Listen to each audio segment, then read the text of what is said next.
নমস্কার বন্ধুরা, আজকে নতুন একটা রেসিপি নিয়ে আমি আপনাদের সামনে চলে এসেছি।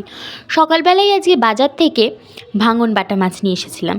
তো ভাবছিলাম আজকে কী দিয়ে সেটা রান্না করি। তো হঠাৎ করেই মাথায় এলো সর্ষে বেগুন দিয়ে করলে তো বেশ হয়।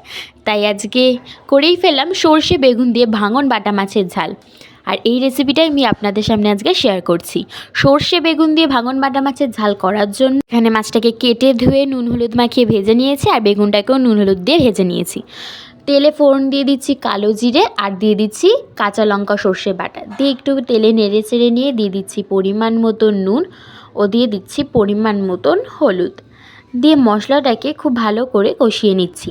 মশলাটা ভালো করে কষে এলে ওর মধ্যে দিয়ে দেব পরিমাণ মতন জল দিয়ে একটু নেড়ে চেড়ে নিয়ে ঢাকনা বন্ধ করে রেখে দেব ঝোলটাকে ফোটার জন্য।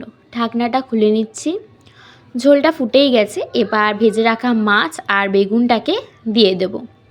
মাছ আর বেগুনটাকে দিয়ে একটু নেড়ে চেড়ে নিয়ে ঢাকনা বন্ধ করে দেব একটু ফোটার জন্য। ঢাকনাটা খুলে নিচ্ছি। ঝোলটা ফুটে গেছে, এবার চিড়ে রাখা কাঁচা লঙ্কাগুলোকে দিয়ে দিচ্ছি, আর ওপর দিয়ে সামান্য সর্ষের তেল ছড়িয়ে নামিয়ে নিয়ে এলেই রেডি আজকের রেসিপি সর্ষে বেগুন দিয়ে ভাঙন বাটা মাছের ঝাল। এই রেসিপিটা কিন্তু বাড়িতে অবশ্যই করবেন, খুবই ভালো লাগবে। রেসিপিটা কেমন লাগলো অবশ্যই কিন্তু কমেন্ট করে জানাবেন। রেসিপিটা ভালো লাগলে লাইক করবেন, শেয়ার করবেন ও আমাদের চ্যানেলে নতুন হয়ে থাকলে সাবস্ক্রাইব করবেন। ধন্যবাদ।